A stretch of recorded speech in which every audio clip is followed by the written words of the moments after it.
তো আজকে dating tips দেওয়ার আগে আমি যাব হোয়াট ইজ সিচুয়েশনশিপ। আমিও জানতাম না সিচুয়েশনশিপ কী। ব্রেকআপ হওয়ার পর বুঝতে পারলাম সিচুয়েশনশিপ টাইপ কীরকম হতে পারে। সিচুয়েশনশিপ টাইপ রিলেশনগুলো কীরকম হয়? সব কিছুই হয় যেখানে ট্যাগটা থাকে না, মানে একে অপরকে ডেট করছি, কমিটমেন্টটা থাকবে না। ছেলেটা চাইবে কি তোমার সাথে টাইম পাস করতে, ও তোমাকে লাইক করবে, তোমাকে ভ্যালু করবে, কিন্তু কোনো কমিটমেন্ট দেবে না। আর আমরা মেয়েরা কী চাই?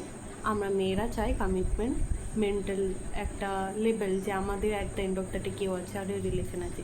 ছেলেটা সেটা কোনো মতেই দিতে চাইবে না, ও তোমাকে ঝুলিয়ে রাখবে।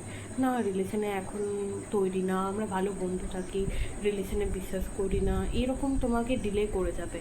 তোমার একটা অ্যাংজাইটি, তোমার একটা ইনসিকিউরিটি ফিল হবে। ওর সাথে কোনো দিন তুমি রিলেশনে যেতে পারবে না। যার ক্ল্যারিটি থাকবে তুমি তার সাথেই যেতে পারবে। তো এইরকম যারা ক্যাজুয়ালি তোমার মান্থের পর মান্থ তোমার অ্যাটেনশনের জন্য আসছে, কখনো হাই হ্যালো করছে, কখনো গোস্ট করে দিচ্ছে, কখনো আবার আসছে, এটা ভাই পরিষ্কার সিচুয়েশনশিপের লক্ষণ। এরকম ছেলেকে অ্যাভয়েড করাটাই ভালো। কোনো দিন এদের সাথে রিলেশন হয় না আর যাওয়াও উচিত না। ভালো থেকো বন্ধুরা।